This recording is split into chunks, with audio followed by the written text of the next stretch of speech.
Hi, Hi, how are I'm you? doing good. How are you? Good. It's so good to see you. You as well?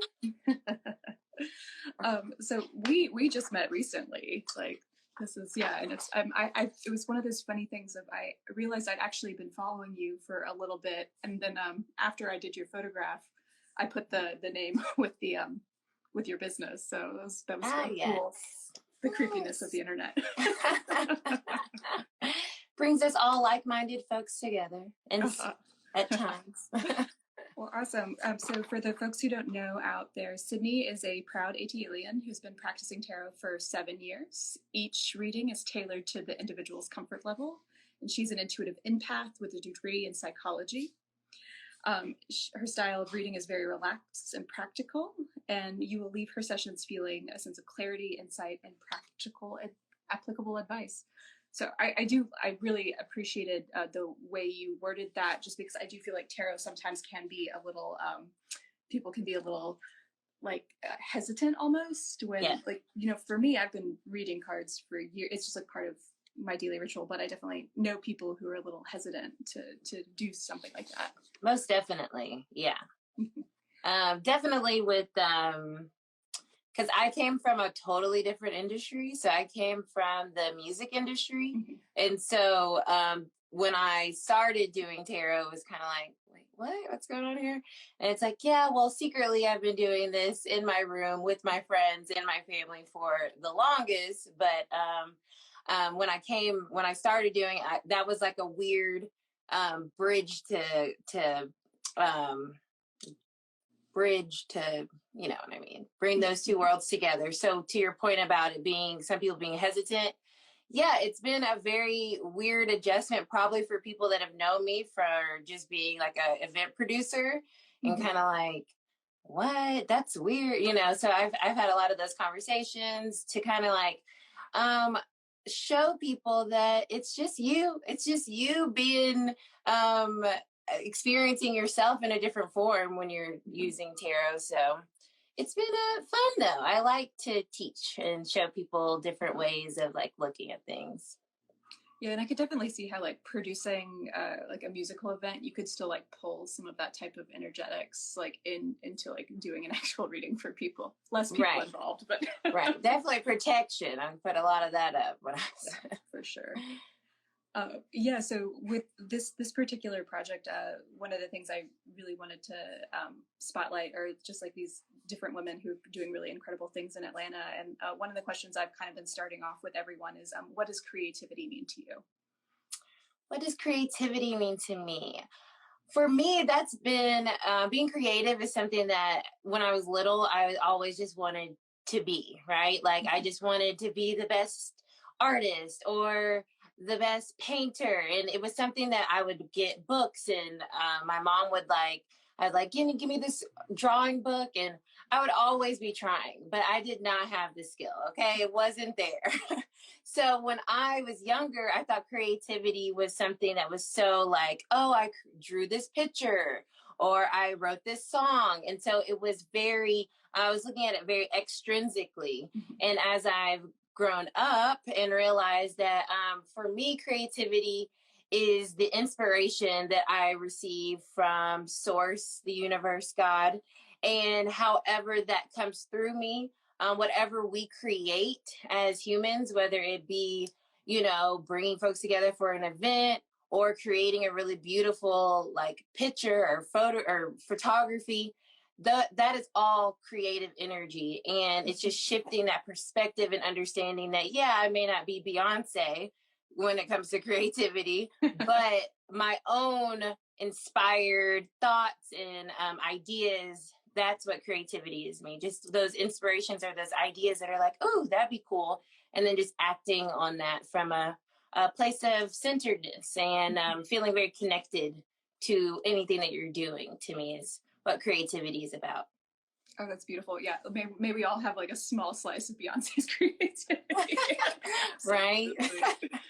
I think most of the people who are probably tuning in today will know what tarot is, but for people who might be kind of joining in like at other times, can you kind of like say what a tarot reading is, or like what is, we don't have to do the like whole arc of what tarot is. Right.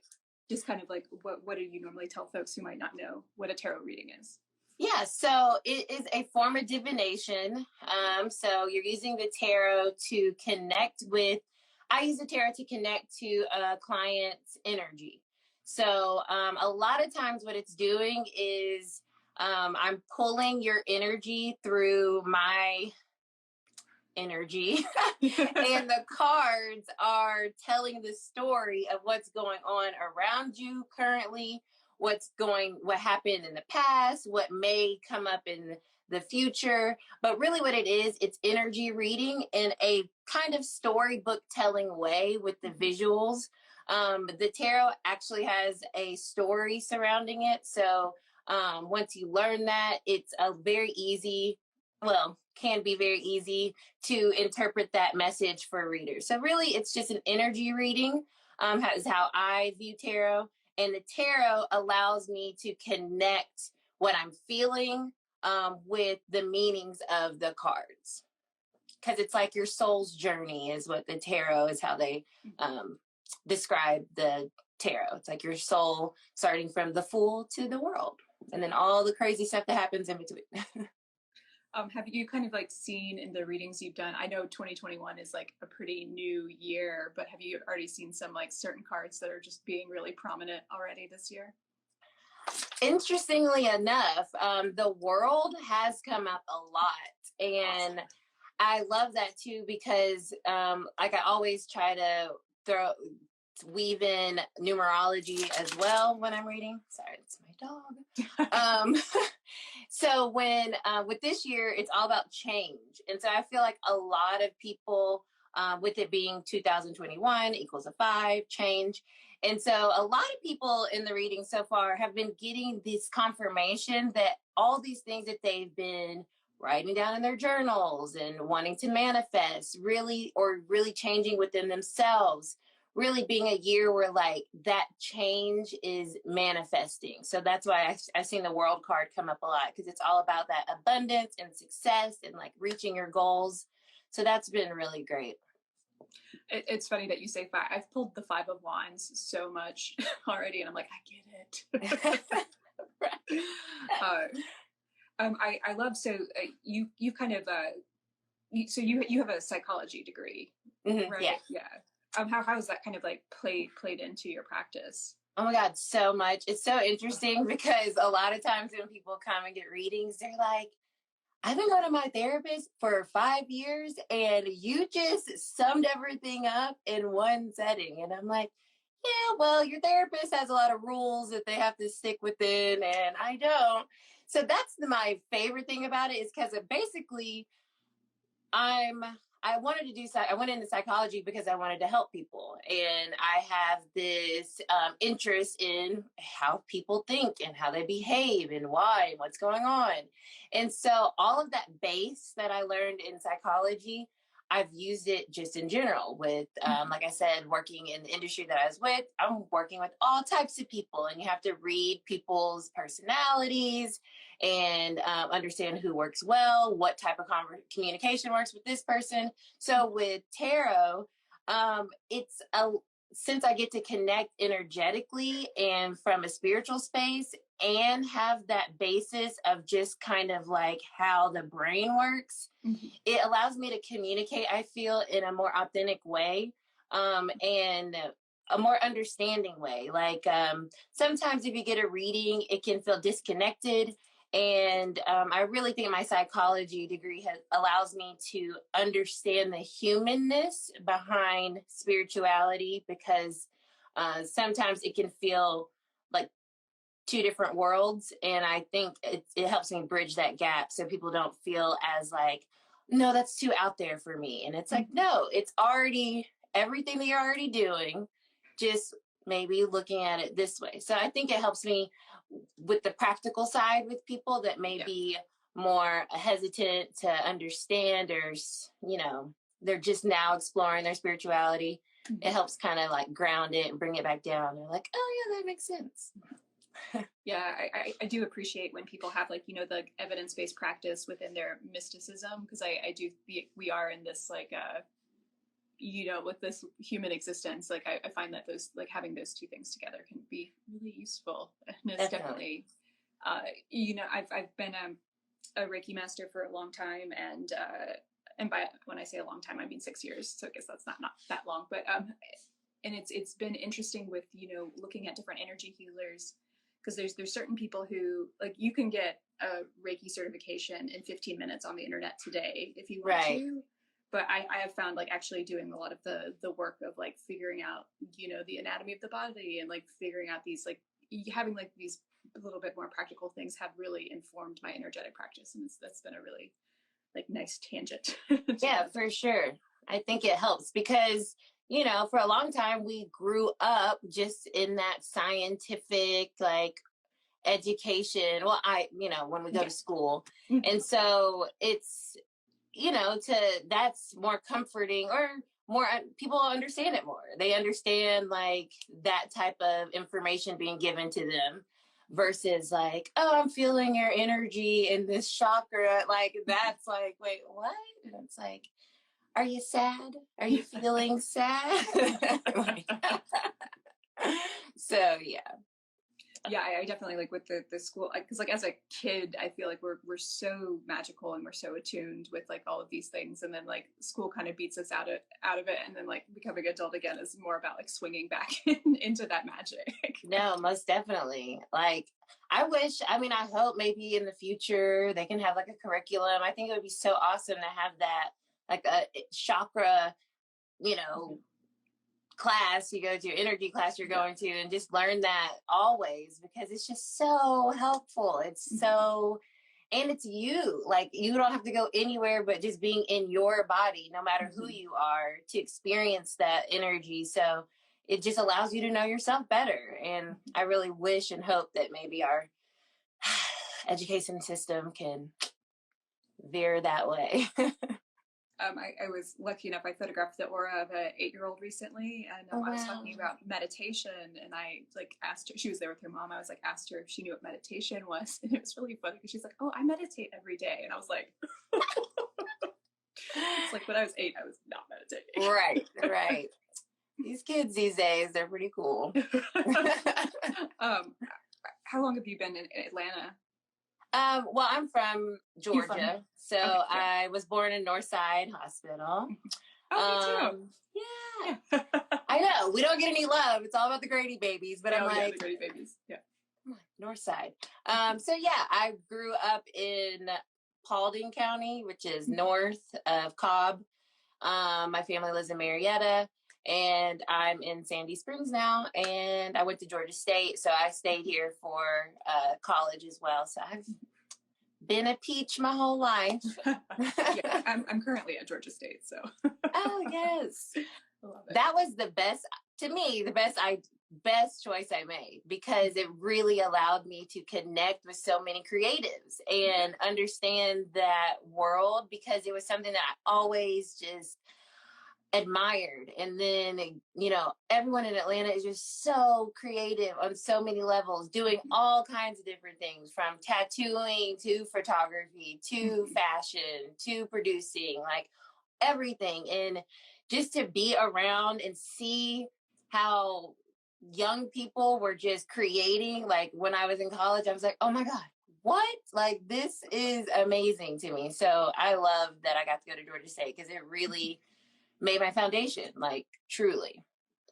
How has it been working in the mystic arts in Atlanta for you? How's that been? So far, so awesome. So genuinely, like I said, I've been reading tarot. This is going on my 8th year, but this is my first full year. Well, 2020 was my first full year, because I came out and said, hey guys,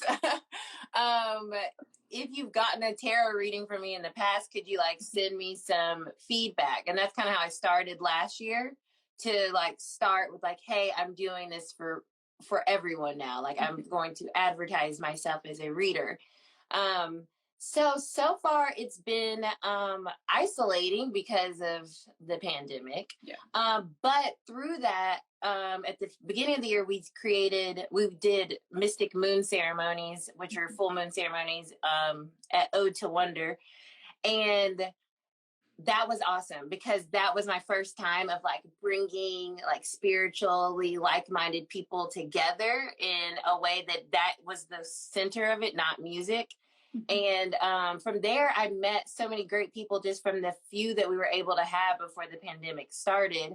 And then, of course, Keisha, she's my mentor. So the psychic yogi, she's my mentor. She's literally the reason why I am here right now. And so, yeah, she was my first kind of like gateway into the spiritual community here in Atlanta. She's been here her whole life as well. And she did women meditations and midday meditations at Phoenix and Dragon. Okay. And that's where I met her. And from there, that was 2019.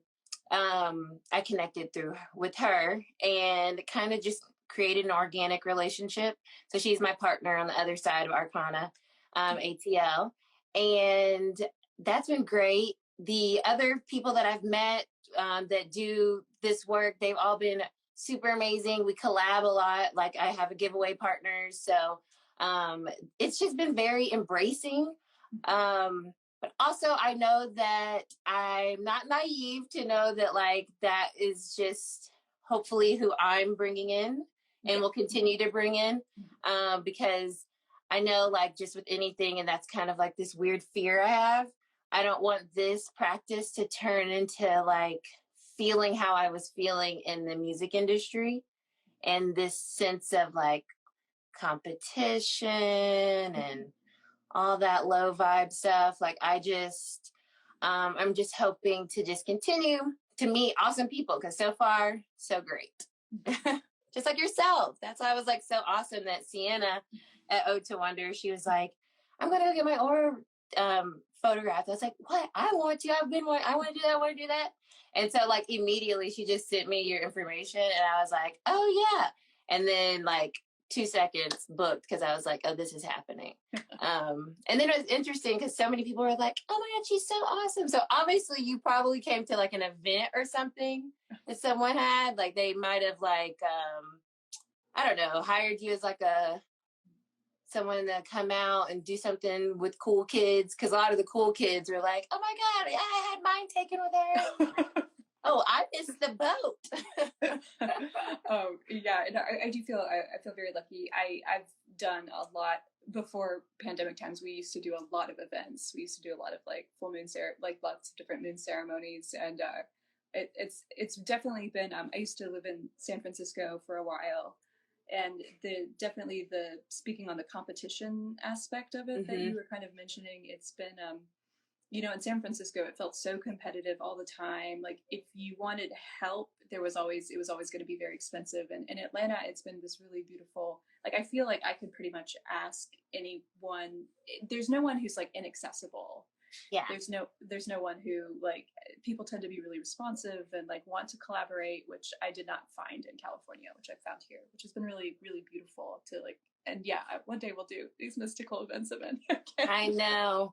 But no, that's very true. Collaboration is something that I feel like defines Atlanta. Like that's why we are such a strong city with creatives, because we really do like to work with each other and we see the value in each other without it being, there is none of that veiled like pretentiousness. It's just kind of like, this is what I do. Cool. Oh my God, that's awesome. That would work with what I do. Let's do it together. Okay, great. So super collaborative city. And I think that's why it has such a sparkle and people love being here and keep moving here. But like, they don't understand, like, if you're not a native, it's just not going to come as natural to you to like be so open armed, I feel.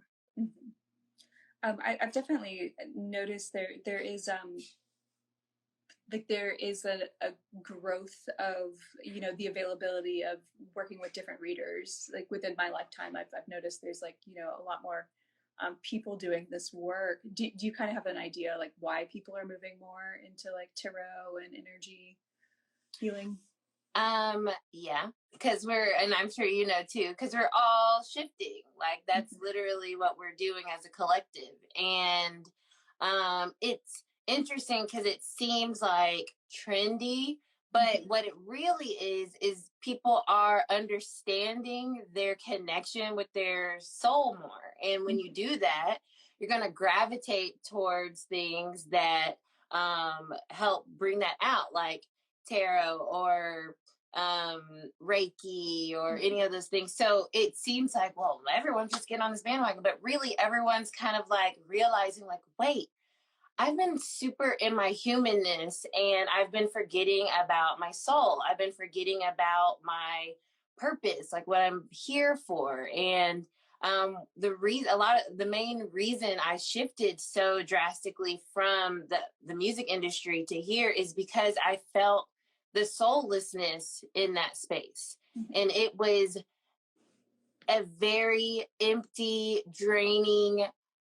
I hated it. I hated it after a while. And so something I fell in love with after being immersed in it, it completely drained me of my essence. And I'm like, if I'm feeling this way, there's got to be a lot of people in this industry that are feeling the same way. And if I have a gift that I've been kind of like shoving under the bed because it's weird or whatever, but it can help people, then I want to do that. And I want to show other people that, like, hey, if you're reading tarot at home when you come back from doing a show, like, so am I. Or if you're watching ghost shows on Travel Channel 24/7, so am I. Like, it's like letting people know that it's not a secret to be spiritual. It's just as human as anything else. And so that's why I think so many more people are gravitating towards that. Now, I hope those people that are coming at it from a authentic place, and that's what we hope for everything.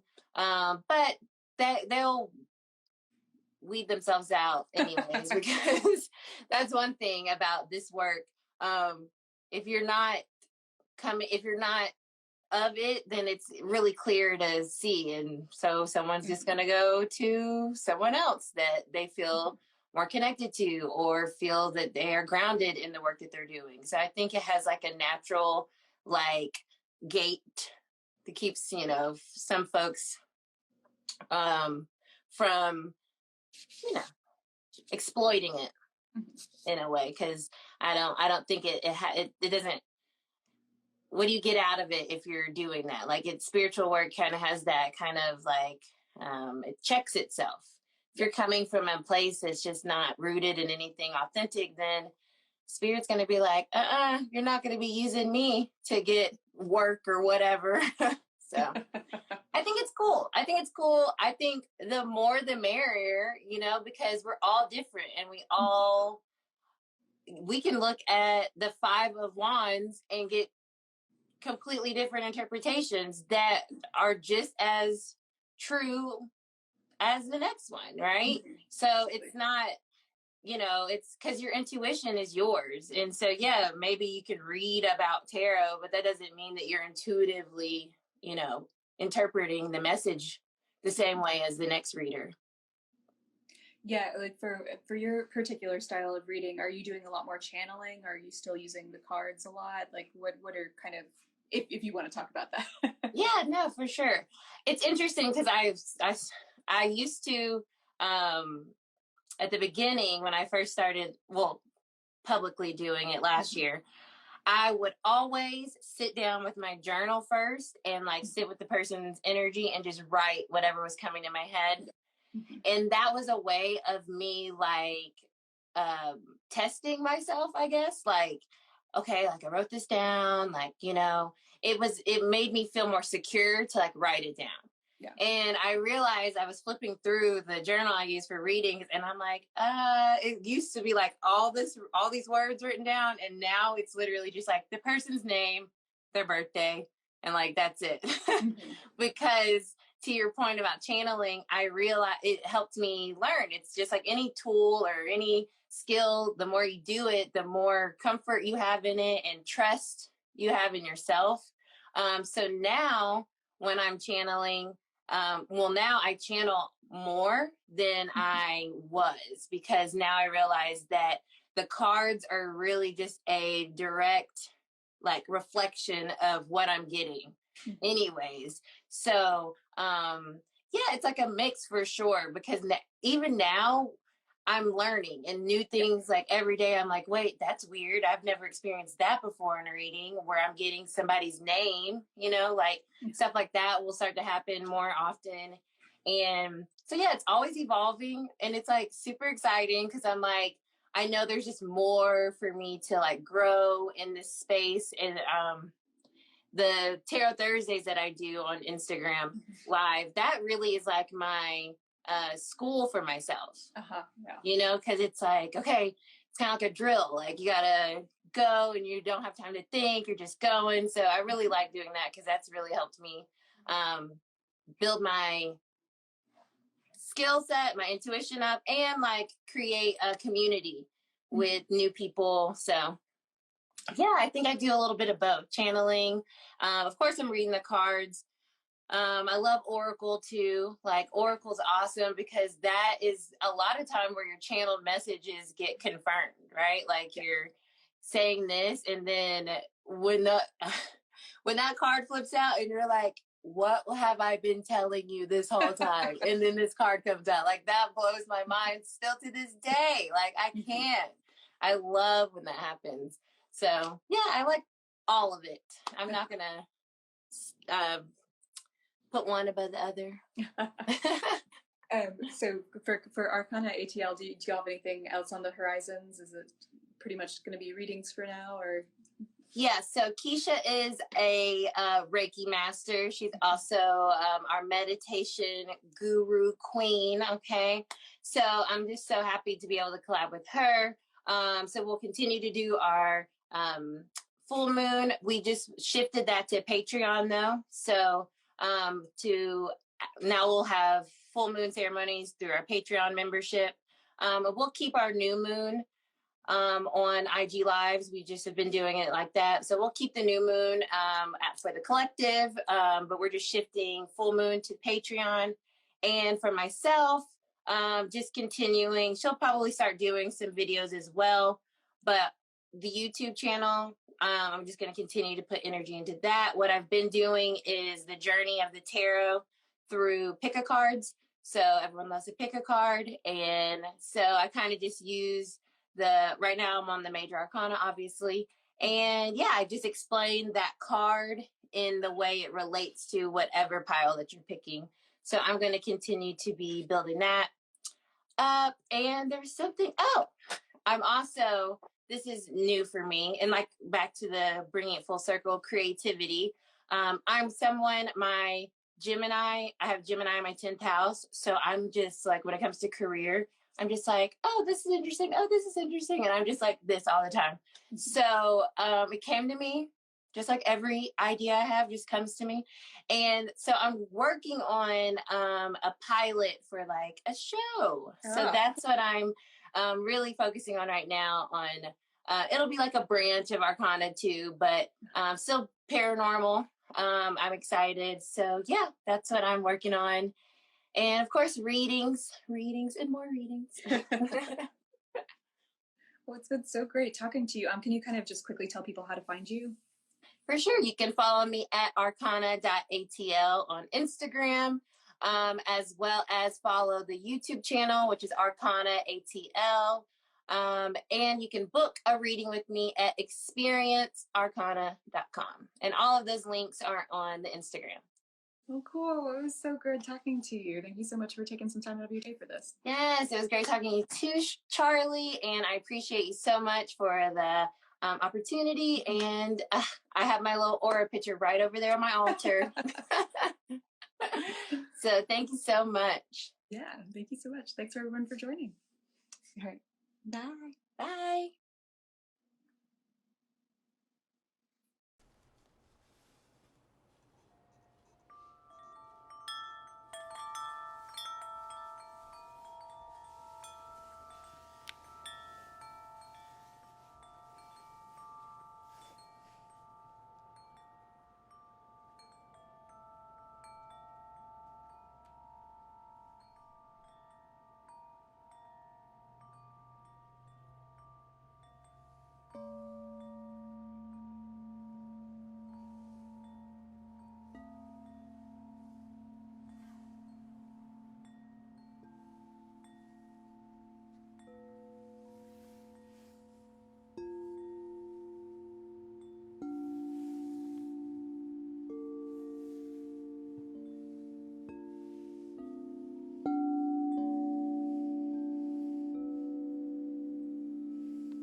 create. Oh, hello. Hey, can you see me? I can see you. Can you see me? No, I don't know what my phone is doing at the moment, but I will trust that because you can see me, everybody else can see me. Great. Yeah, I can see you. It's looks like a lovely cold winter day out there. There we go. There we go. I can see. Yeah, I'm in the old Fourth Ward Park. Felt like this might be appropriate. But of course, you know, we have the dumpster truck going by and Yeah, and there'll probably be some cats that show up at some point too on my end. beautiful. I love the feline energy coming through. Oh, thank you so much for inviting me to this call. Yeah, no, I was super excited to have you here. Yeah, it was. I was trying to think of like the sending out people, and you were the first person who came to mind. So. Oh, lady, thank you. Well, I'm a huge fan, supporter of what you're doing, and I mean, you're basically, you know, well, not basically. I mean, there's more to it, but you know, in a sense, you're bringing what I do in sound healing into something that's visible and tangible for people, and so I think it's pretty rad to you know, have a conversation about creativity, have a conversation about sound healing, and see, like, really see how you've grown in what you're doing. It's so cool. And you're incorporating sound healing, so you know, of course, I'm like, yes. No, yeah, I've loved being able to bring that in. It's it's kind of, it's been this, yeah, I'm sure you still feel the same way, where it's like we have all these different skills like all over the place, and how do you like bring them together into anything? So but yeah, I'll just kind of do a quick intro for anyone. I'm sure most people know who you are, but we're on here. But anyway, everyone, this is Danielle. She's the founder of Sound Embrace, and she is a sound practitioner, teacher, wellness coach, and Reiki master. And she's shifting perspectives around empowerment while leading a team of trained sound practitioners to elevate the sound and healing industry and serving the mental health and wellness of our community. And so kind of like one of the points of these calls is to kind of tie into like what women are doing in Atlanta and the amazing things they're doing. So kind of one of the first questions I wanted to ask is what does creativity mean to you? You know, I was thinking about this, and when when first thinking about it, I was like, what does creativity mean to me? You know, and I think it really means that you know, to be in a creative space, you're taking risks. You're going beyond yourself. You're taking the unseen or the imagination and making it something tangible into this kind of this 3D space. You are, and then in that case, you are a creator. So I think, you know, tapping into creativity is tapping into our innate ability to be creators. And that just has the potential to be innovative or to shift perspectives, to be expressed. But yeah, I think to be creative is also is this, like, you're taking a big risk and being bold and being bold and audacious. I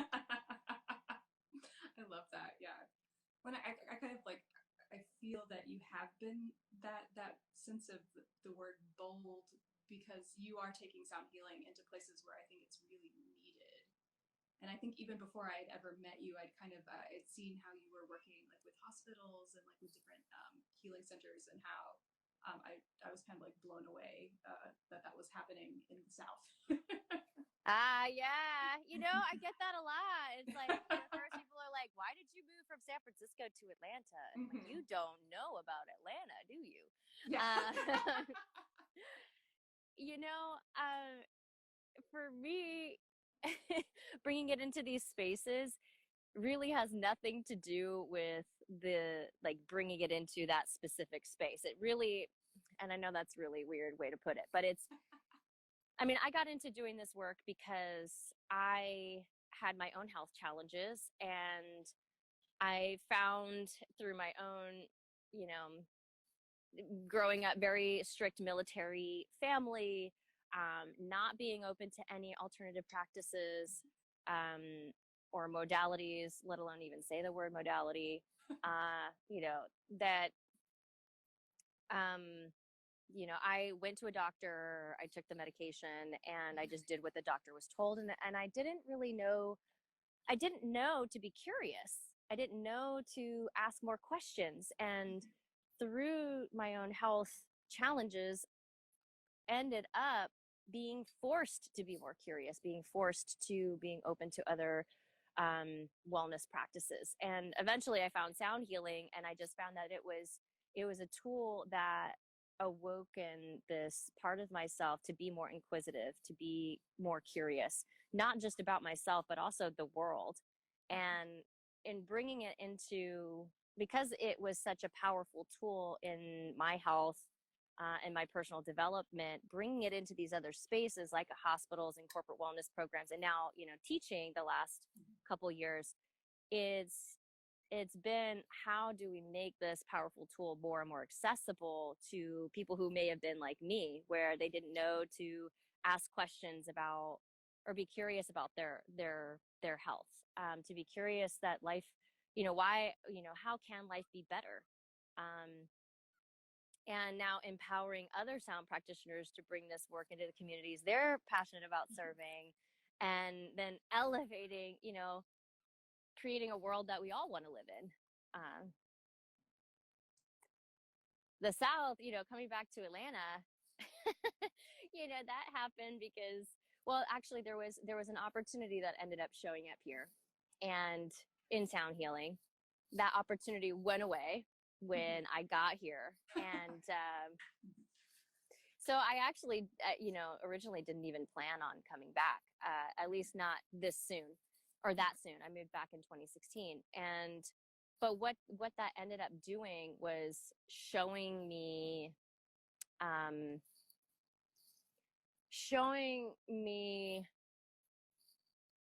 other avenues that I could bring this into. The conversation here is just completely different. So like in San Francisco, it's, you know, where did you go to school? What's the science behind it? LA, who are the celebrities doing the thing? You know, I don't mean to be stereotypical, but that is the conversation, you know, like, who are the celebrities doing the thing that you're doing? And, you know, New York, you know, really, literally, how close is it to a train? How fast am I going to get results? But Atlanta is just so special in the sense that, like, I don't think people in Atlanta realize how empathic they really are. Like, they are really about people. The conversation has always been, you know, hey, I'm a person, you're a person, I have this thing, cool, I catch your vibe, I'll go try that out.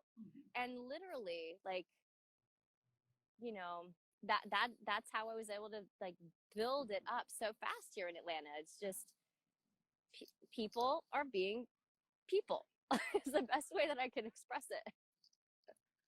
No, yeah, and I love, yeah, that the next question I was going to ask, but that you pretty much answered, was like, how has Atlanta really played into your healing business? Because it seems like there's just been a lot of really beautiful opportunities. Yeah, they're really, it's kind of surreal, actually. I believe that we're all guided, and let's see if I can hide the wind. Are you getting the wind? It's not all right, cool. I think that we're all divinely guided, and I think that there, at the time of moving back here, there was some healing that I needed to do that I didn't even know that I needed. And you know, I needed to see something in my self-worth at the time that I didn't realize that that needed to be healed and overcome. And it was, you know, I originally went to college out here. I already had community out here, and my family's not that far away, so I needed something that was a little bit more nurturing for what it was that was coming up at that time. And I think because Atlanta really is more about people. I mean, I don't know what it is. Like, people here can, I don't know if it, like, let me know if you experience this, but like, we can sniff out bullshit. And it's not going to go in a PC, politically correct way. It's not necessarily going to go into some surface kind of way. I mean, I think that those kinds of things are everywhere, but that's not the conversation that's happening here. The conversation here is about people. And I think, realizing that the energy, even if we're not talking about energy per se, I feel like here in Atlanta, there's people are constantly tapping into energy and then going off on it. Like, I think what they might say, like, I've heard, I think what you're saying is bullshit, but I like you. And so I feel you. So like, people come, or it's like, oh, you know what, I'm stressed, you're stressed, cool, I'll try that out, because I like, without even saying they trust energy, they're trusting energy. So I don't know. Yeah, I like that a lot. Like, how it is very much about people. It's funny how I was like kind of digging through your website and how many like similarities the two of us had. I didn't realize you used to do photography so much. Yeah. And like, yeah, and we have the San Francisco connection as well. And it was, when I was living in San Francisco, I felt kind of devoid of community. And in Atlanta, I have found this deep sense of community. And it's more in Atlanta, I feel, because no one of us has every skill, and I've definitely needed a lot of help for different projects. And in Atlanta, it feels very easy to reach out to someone I've never met and be like, hey, I need help with this. Like, what do you think about that? And then in San Francisco, it was kind of like, go away.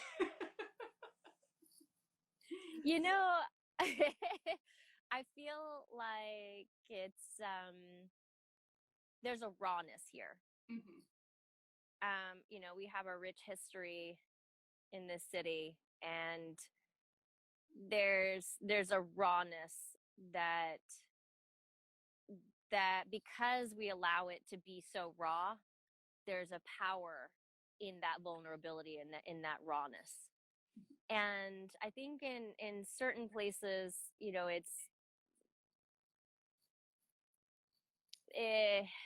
there's a tendency to kind of tiptoe around things and not actually say the thing, right? Yeah. And or to have the confidence to even pull someone aside and say the thing as the actual thing.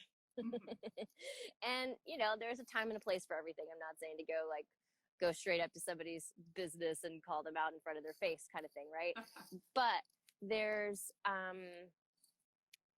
I think that uniqueness to Atlanta with this rawness and gives it its power. Mm-hmm. Yeah, I definitely feel that. Like, especially today being MLK Day, and being in Atlanta during this time, I have found that's been very powerful, and has been just like good for me to like kind of check in, like what am I doing for the community, by the community, as well. But yeah, how did you kind of move from being a practitioner into being more of a teacher? Or did that just like it just happened? Actually, that's I like that question. So when I looked back at when I first started in sound healing, and I wrote retreat center and teaching, and you put all of the big goals, the big dream of the thing that seems unattainable on the paper. And one of those things was to have my own certification program. And I knew, because of how I got into it, the school that I went to for it, I didn't feel prepared when I got out of it. And I have a different set of sensibilities um, that I think are kind of more on the practical side. Even though I tap into the esoteric side of things, I have a very practical, grounded approach to doing this work. And I just found that, for one, there aren't very many schools that one, there aren't that many schools out there that teach this, but two, there at least the one that I went to, it wasn't grounded enough for my sensibilities in the work. And I knew that there would be other people like me who needed it in a very particular way to make it accessible to them. And it's how do we get the people like me who didn't believe in kind of these esoteric teachings, didn't have this a part of their life, but feel a higher calling, or feel that something needs to be different, or something needs to change. And sometimes that is, I knew that the sound healing, language, even how I taught, how I learned it from the school, was more on the esoteric side. But there was a way to make that accessible to more people like me. But really, what set it off for me to do it was, I got to a point where I was feeling really stretched, and I was feeling very like there was not enough that I could do. I was doing sound bath. I had multiple monthly sound baths. I was doing corporate wellness. I was doing therapy centers. I was getting into the hospitals, and the 2 hospitals. And it just, I realized, like, I could not be everywhere, and I am not the voice or person to be in every community. And so this was really the push to begin pulling together the certification program, so that other people with different passions in different areas could go in and serve the communities that they're passionate about, and their voice will be more heard and empowering than mine. So that's partially another reason why I did it, because I knew that I couldn't be everywhere. Two, I am not the person to be in every single community, and I just felt this urgent need to multiply myself and support practitioners in being, doing this work safely, not just for their participants, but also doing it safely for themselves. Yeah, that's incredible. Is today the last day to join your certification program? Actually, I extended it because of you. I extended it because of this call. So Friday, the 22nd, I extended it to Friday. So yeah, you had asked me, what's next on the horizon. Right now, it's literally getting, helping students get started in this program, and supporting the students to get through the actual program. Honestly, there's like so much astrologically happening right now that I feel like there's nothing that I can really, and are you feeling this way? Like right now in this moment, what is today? The 17th. We are in this energy of like tying up all these loose ends. Are you feeling that? Yeah, I'm definitely feeling that. Yeah, tying up loose ends. Because I'm transitioning back to being a full-time student in June, so Wow, yeah. it's very, for the next 6 months. It's very much like that in between of tying up loose ends with my business, so that it can keep going when I'm in school. So like very similar in that, like I want Aura to still be available to people, but it might not be me who's on the other side of the camera. So yeah, figuring out what that looks like, and just easing the transition, and also I get burnt out so quickly now that I just have to, anytime that I'm working, I just have to be very careful to plan in a lot of time for rest, which didn't used to be the case. Like I think about my 20s and how it was just like, yeah. So, and it's been this like, I very much feel like this like culmination of all the like horrors of last year, and just trying to figure out how to transmute those and like move forward in a lot of ways, and still be there for other people. Has definitely been, it's been a dance. And right now I feel like that's what we're in. We're in this, at least until the full moon. There's like something, I have to reread it, but after the full moon we're going to have direction on some things, and things are going to be opening up in a way that, if we didn't tie up all these loose ends now in this period where everything feels so floaty and like non-committal, or not, it seems like a yes but all of a sudden it's a no, or it's a maybe, that's coming after this next full moon, but for things to land. But right now it's literally tying up all the loose ends, and so I'd like to say specifically what's happening past the certification program, but I'm waiting until these things that are floating actually land before I share them. But my goal is more in supporting other sound practitioners and succeeding in this work. And so, part of that is the education piece, part of that is research, part of that is job creation, or supporting sound practitioners in creating their own opportunities. And that's actually one of the things that I am really proud of with this program, is that you actually are building your business while you're in the program, so that by the time you've graduated from the program, you know what you're doing. You know what you need to do next to make sure you're getting the clients or the butts in the seats, or whatever it is. But yeah, right now I feel like it's just a lot of tying up these loose ends, and that will be opening up other things, opening up our energy to be able to have the capacity for what's next. That sounds wonderful. I know, it's really frustrating right now, right? It's like, come on, can you just like you're showing me this carrot, like, can I eat the carrot? Like, what? Come on. What am I supposed to do with this damn carrot? With this round of your program, because it's virtual, is it open to the whole world now, or is it still... yeah, so cool, yeah, so it's all online. The content actually started coming out on January 11th, and the content ends April 9th. And so really all that means is content comes out and no more content comes out on April 9th. But you actually have a whole year to complete the program. And it's not just an online program in the sense where you're just, you're watching the videos and, doing, whatever online things that I'm having you do. You're still interacting. I'm interacting with you. We're building community with the other students.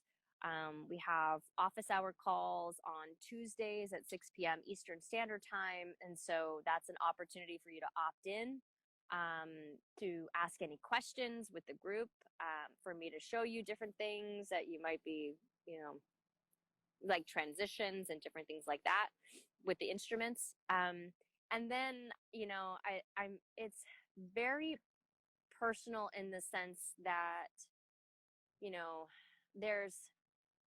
I'm a strong believer that you cannot do this work if you're not doing your personal work. And so a lot of stuff will come up during the program, and sometimes we just need to hop on a call and talk about it. So there's still access to me through the program, through phone calls, through Zoom appointments. So you're never alone while you're going through the program. And then there is something, it's not mandatory for 2020 or 2021 students, but there's a in-person 5-day immersion, and that's in September. So we'll know about 3 months prior if we can do this, because the in-person immersion is tied to a big fundraising event that right now is scheduled for September 21st, 2021 at the Tabernacle here in Atlanta. And, you know, with my correspondence with them, they're projecting that we should know 2 to 3 months beforehand, you know, given, you know, the state of the world and COVID, if it'll be safe to actually do this event. But students who are in the program, if they want to do the Tabernacle event, then they would need to opt in to the in-person 5-day immersion. And so that will prepare all of the students to be able to do this really big event. And the thing that I'm doing differently this year is all graduates of the program will have past, you know, and current students will have the opportunity to submit an application for a project that they want to do in their community. So it doesn't matter if you're in Atlanta or in California or Ohio, you know, you could submit your project. I will have a board of people to choose who will then present their project at the Tabernacle. And then it'll be, the audience will then vote on who wins the funding for their project. So the fundraising event is for, you know, for a sound practitioner to create a project within the community that they're in and who they are wanting to serve. Yeah, I'm glad I brought that up. I was so excited to see that you were going to be at the Tabernacle. That's you know, growing up in Atlanta, I feel like that's always where we would end up on so many weekends, and I think activating that space with sound healing would be so amazing. I mean, that space in general, and it has so much history and so much amazing energy to, you know, debut my students and kick them out of the, you know, kick the baby birds out of the nest. There is like pretty rad. It's pretty epic. It'll be the biggest event that I've produced to date. But yeah, it's cool, but it's also, I think, something that's needed. You know, we have been predominantly, you know, majority of people have been in their homes and, you know, been pretty good about, you know, social distancing and, you know, it's keeping, you know, your pod, you know.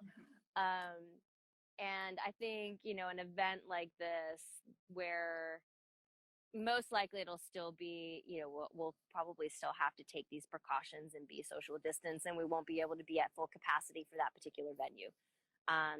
But, you know, it's something that I think that is going to be really needed at that time, especially as we're evolving into big changes, not just personally, but globally.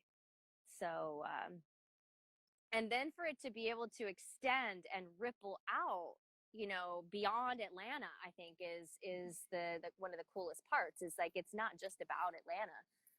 It's about a world that we all want to live in and how we can all make an impact. And so part of that is, you know, one of the beautiful things about this tool with sound healing is that it helps you to go inward so that you can see where you're not showing up fully in alignment with self, or you can see the things that you're not really, you know, you keep squashing down and not wanting to face.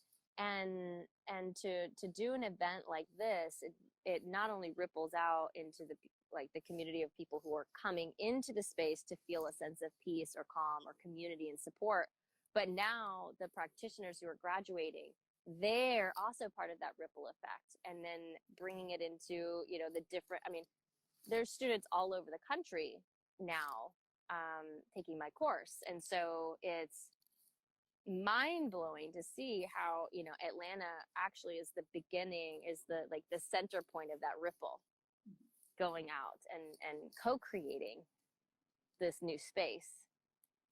So I don't know, I think it's pretty cool. How can people find you? You could go to soundembrace.com is my website, and you can also click, you know, on my, I don't know where it's going to be on here, but you can follow me here on Instagram, Sound Embrace, health. There is a link in my bio that has, a link to the sound healing certification program. And what you would do when you click that link is there'll be an opportunity to sign up or schedule a call with me, a one-on-one call, so that we could go through the program. I'll give you a little bit more information, and so that you feel more empowered on whether or not this is the right decision for you. And yeah, so soundembrace.com or clicking the link in my bio here on Instagram. Amazing. Thank you so much for joining me today. This has been such a wonderful call. Thank you for having me, girl. Oh my God. I hope I get to see you from 6 feet soon. You know what? You just let me know when you want that to happen and we'll just make it happen. Well, it's so good to see you. Thank you so Good much. to see you. Thank you. Thanks everyone who joined us today.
Hi.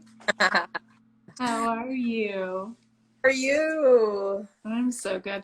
I always love how the beginning of all of these conversations tend to just be me staring at a blank screen, being like, I wonder if the technology is going to work today. Right, who's gonna join me on this journey today? Oh That's man, great. how have you been? Good. How have you been? Been great. I've been a bit all over the place, but finally finding some routine now, which has been Yeah, definitely. Yeah, so this is a really cool project that you're doing. yeah. I feel I'm really excited, and it's been just nice to talk to people and kind of be uncomfortable in talking to people too. So, but it was. I'm very glad to be doing it. I'm super excited to have you today. Yeah, no, thank you for thinking of me. I honored to be a part of this project, what it represents, and Uh-huh. I always think your aura pictures are the coolest thing ever. So Thank you. Yeah, and I think a big part of this too, and starting because with the aura photos, that gives just such a little nugget on who the people actually are. So it was wanting to expand on that for sure. Um, so for those who don't know, Paula is a professional counselor, an artist, and a certified clinical hypnotherapist. Her approach to therapy is rooted in mindfulness and cognitive behavioral therapy. And her podcast, Pretty Mental, which she hosts with her sister, is on a mission to demedicalize and decriminalize the human experience and mental health journey. So it's all super exciting. So super glad to have you here. So the way I've been kind of starting most of these conversations has been just asking the question, what does creativity mean to you? ooh, what does creativity mean to me? Creativity means being in flow, just allowing myself to create without judging it. It's producing instead of consuming. Mm-hmm. That's something that I found myself thinking about. I think more so this year too. Was just I noticed that I usually feel better mental health wise when I'm doing more producing than consuming, whether that be consuming social media, consuming, excessive consumption of any kind, substances, TV, whatever it is. And then I noticed that if instead of that, I'm creating and or making art or I'm making the podcast with my sister, my mental health tends to benefit from that. So putting out energy instead of just always taking it in. I love that. Yeah, that's super been on my mind recently. I'm trying to break up with Instagram a little bit because that's definitely become my vice, and it exactly like what you were saying, as creatives, when you're producing, it just allows for this deep understanding of self. And if I'm just scrolling on Instagram, that's just brain numb dead time. Yeah, and it's so easy. It's so easy to scroll on Instagram. I mean, I think it's become second nature for a lot of us.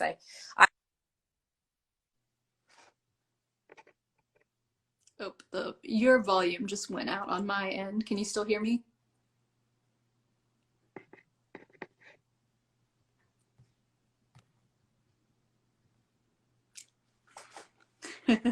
The joys of doing things.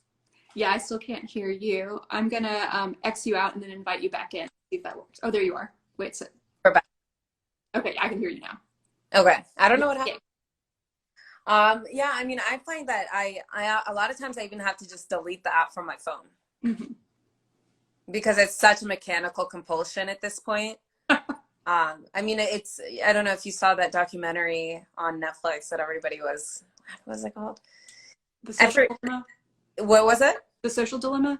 Yeah, so social media is so hardwired to feed into so many of our satisfaction cues that, I try to have sometimes an actual mechanical barrier so I can't be mindless about it. Or else I will click on it. I will. Yeah. Mm-hmm. I had a funny thing where I tried to put parental controls on some of my devices and actually just ended up locking myself out of my computer. Where it was oh, that was too extreme. Took it too far. How long have you been based in Atlanta?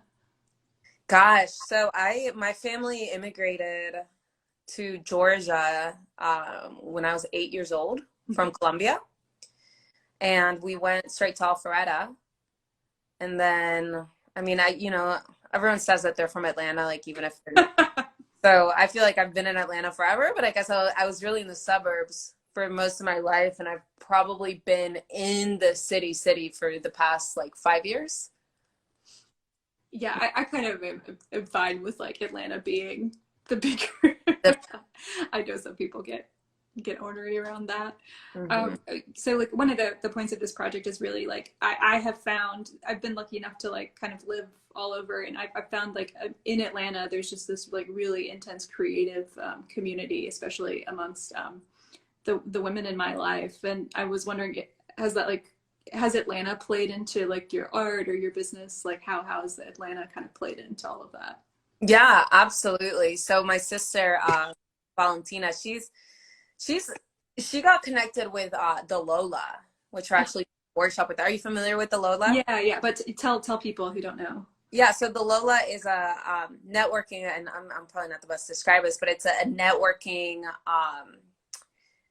women like empowerment center where, before the pandemic, you would go co-working space, essentially. That's what I'm looking for.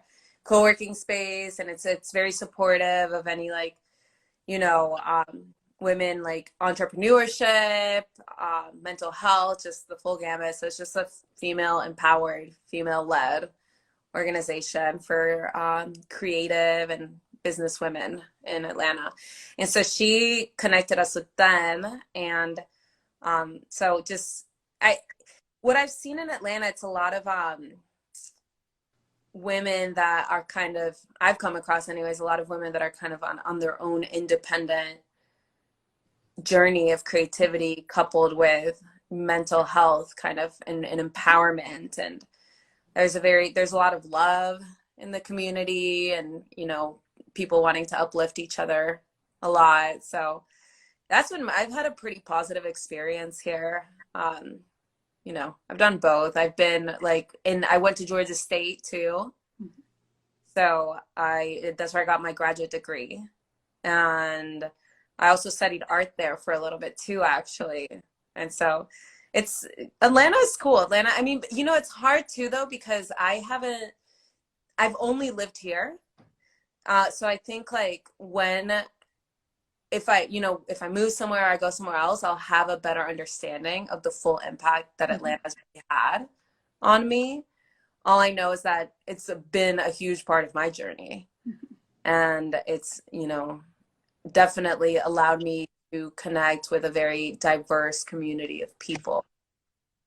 That I think if I'd stayed in Colombia, it would have been a very different story. Uh-huh. Yeah, I feel lucky, and that I did get to live in London for a while, and I did get to live in San Francisco for a while, and it was like one of those with both of those cities, because I was born here, so I have that like innate like I can't stay where I was born, but I keep moving to these other cities and like hitting this kind of road, like this in block with community, and then I come back to Atlanta, and it's like okay, you're like this is it. She always like welcomes me back and is like, here's your Yeah, Atlanta feels like, I think Atlanta has a special place in all of our hearts. I've traveled a good bit, and it's always nice to come back. It's a big part of what home is, for sure. How kind of has like your art practice informed your like more business practice? How's my art practice? I think I think like an artist. I'm sure I don't. It's kind of like living in Atlanta. I've been here for most of my life. So, art taught me to tap into my intuition, to take things one step at a time. I've learned that life really only unfolds one step at a time. We can make plans, but it's kind of like when I'm going to start a painting. If I have a really rigid idea of what that painting is going to look like, I'm limiting the possibilities, because a lot of times some of the coolest stuff that happens in art happens accidentally. Mm-hmm. You know, it's kind of like this. There's a painting I did. So Oh, like yeah. this jaguar back Oh, here. beautiful. Do you see how it's kind of translucent? Yeah, I do. So it became like a spirit, and you know, I didn't plan for that to happen. Like, did not mean for that to happen. So, you know, yeah, stuff like lines, marks, colors. If you just kind of trust the process and collaborate with it rather than try to control it, really cool stuff ends up happening, and it's a more enjoyable process. And so I do try to approach life in the same way. Mm-hmm. It's a practice, right? So I don't do it perfectly. Like there's definitely days where I'm like hitting my head against the wall, you know, wanting to move at a certain speed or wanting certain outcomes, but then I always return to, when I come back to, like, okay, life has always only unfolded one step at a time. Mm-hmm. I could never have predicted the outcome of most things in my life. All I ever knew was what felt right to do that next moment. And so in that sense, I do feel like the way that my life evolves is kind of like an abstract painting. Uh-huh. You know, I don't know how it's going to end up, but I know it feels right for the next step. And I kind of approach business in the same way. And so far it's worked out. Mm-hmm. Yeah, I've definitely, I've been trying that. That's a really beautiful way to think about it. I was a painter for a really long time, and I had to. I think one of the reasons I like kind of just was like kind of destined to become a photographer, because I just like reached this point with my paintings where it's like I wanted them to look like photographs, and it just like entered this point. I was like, okay, we'll change this into some photographs now. Yeah, absolutely. Mm-hmm. Yeah, I'm kind of a I was excited to see that you were at Georgia State. I'm starting my doctorate in occupational therapy at Georgia State in June, Oh, super cool. and I was excited to see the connection. I was wondering if you could talk about the mindfulness based cognitive behavioral intervention lab that you were working at there. Oh, I did research there. So that's when I first got introduced to lab. Research is very different from clinical practice. You know, it's where you get into a lot of the theory of it. So I got introduced to ACT there. It's acceptance and commitment therapy, Mm-hmm. which is learning to use mindfulness to have, well, it's choosing your values, right? And no matter, just noticing the emotions and the experiences that come up within you, but still moving towards your values. Mm-hmm. Right. So using kind of like, and we just actually did a podcast episode with a colleague of mine who's a Buddhist psychotherapist, the most recent episode. And he talks a lot about this, using mindfulness to become aware of what's happening, to become aware of the emotional experiences, but then you still have to have a philosophical commitment that that's what guides your decisions. Mm-hmm. And so that was the line of therapeutic intervention that they're researching. And, you know, that was really interesting, but it definitely showed me that I was more of a clinician than a researcher. I prefer the field work. Mm-hmm. I do not like sitting in an office for like 10 hours doing research. That's not, my brain works better in conversation. So. Mm-hmm.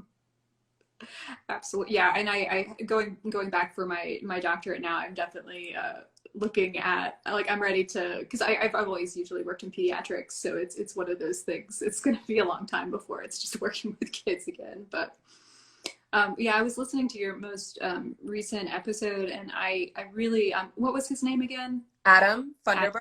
Yeah. So with Adam, I really it kind of fucked my brain up a little bit on how like fear and anger were kind of the same emotion, and how that I had never really thought about that in terms of mindfulness, and also just how you know, I definitely understood when talking, because I've, you know, during this time I've experienced a lot of anger, a lot of and fear back and forth constantly, just because it's with most of the work I have done until now, it very much requires me to be present with another person. Like in terms of like you know, the photographic work, like I need to usually be with the person. So it was this moment of like a lot of the fear for me was like, if I can't be around people, I can't work. Luckily, we figured out ways to do that. But I just like, it was oh gosh, what am I trying to ask?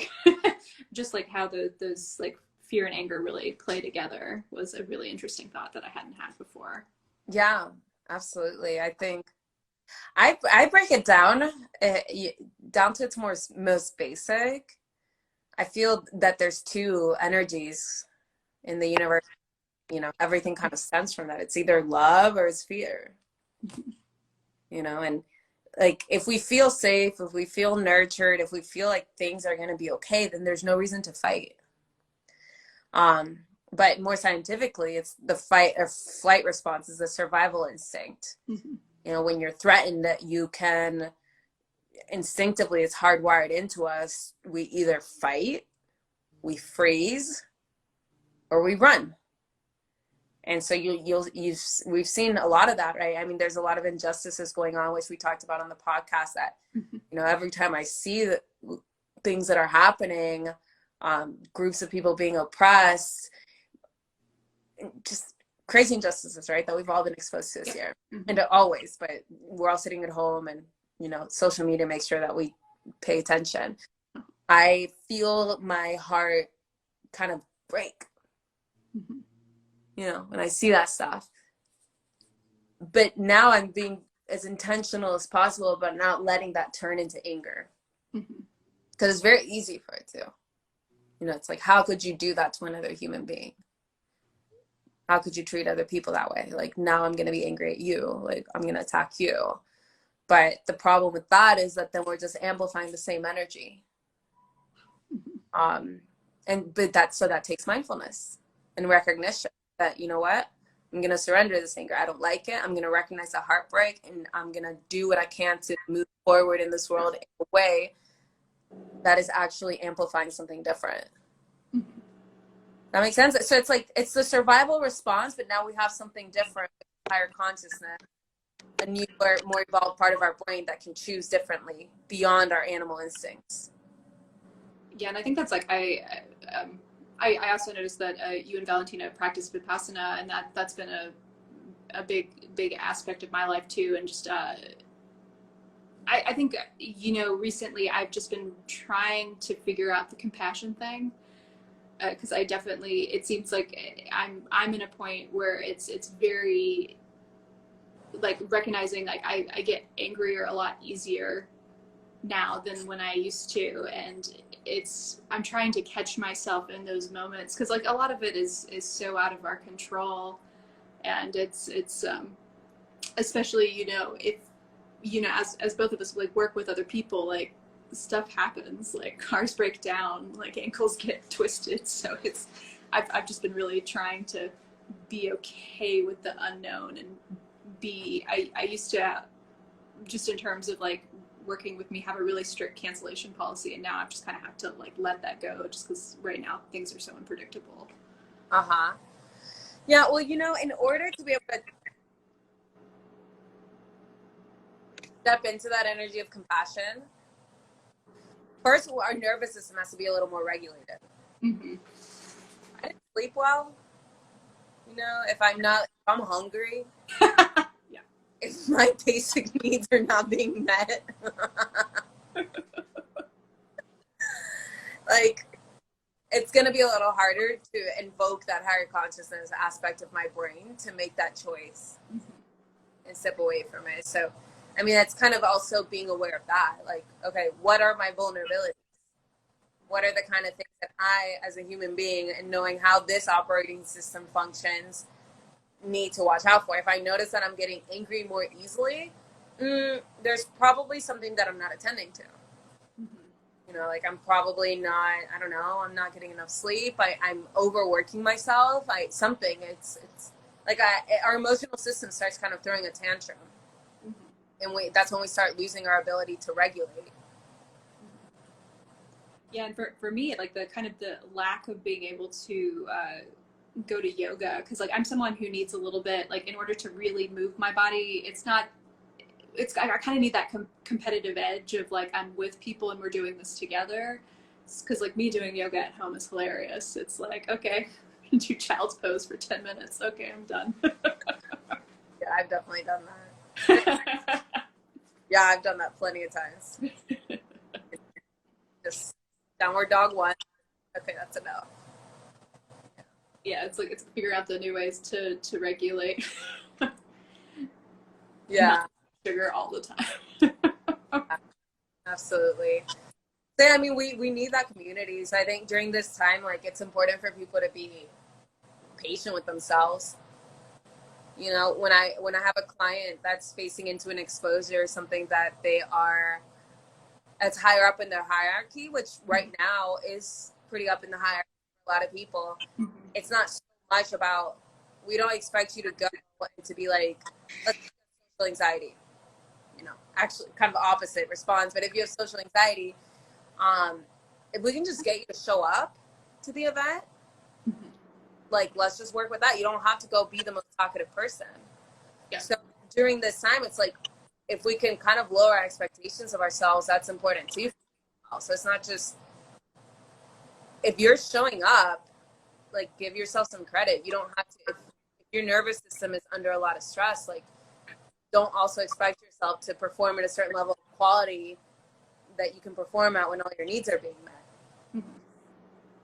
Lower your expectations if you need to. And so that also requires taking into account what our vulnerabilities are as an individual. So that's going to be different for everyone. Yeah, absolutely. So do you have anything on the horizon coming up for either the podcast or for yourself? We have three really cool podcast episodes lined up, actually. So, like, one of our friend who, a good friend of ours who's a healer, shaman, that's going to be the next one. So that's exciting. We also are interviewing a woman who does psychedelic art therapy. Oh, cool. So that's really cool because that's a new area of research that, you know, I know that in a lot of psychedelic sessions or afterwards, they'll, you know, tell people to draw, but there's not necessarily been a lot of concrete structure around those two things in the clinical world. And so she's doing a lot of research and beginning to kind of to introduce that model. So that's an interview that I'm really excited about for sure. I'm definitely gonna have to listen. Yeah, I think that's right up your alley. Yeah, that seems like a dream job. Like these Yeah. things. Career change, yeah.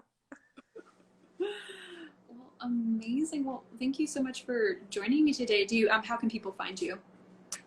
So, I mean, you can find me. This is my Instagram, so if you're here. But go to Pretty Mental Official. That's the podcast page. That's where we're constantly putting up all kinds of mental health content and teasers from our episodes. Pretty Mental is the name of the podcast that is available on any podcast platform that you can find. prettymental.com is the website. If you go on there, you can kind of get a little bit more background. You can read Valentina's blogs. She writes some really beautiful blogs. She expresses a lot of her creative energy through writing, so that's really cool. And breathwork, that she leads a lot of breathwork stuff. So, yeah, so those are kind of the three places. And there you go. Do you kind of, to kind of like wrap things, do you have like one little nugget for calming the nervous system that you've been working with, or we've been working with clients? You know, from a cognitive play, well, first of all, move your body if you can. So maybe there's going to be more than one nugget. Move your body if you like in any way that you can. Go out, get some fresh air. Also, just challenge black and white thinking. So any time that you find yourself thinking in a black and white way, you're actually anchoring more into that primitive survival brain, you know? So life isn't black and white. Absolutely. It never is, right? If there's anything that art can teach us, it's that.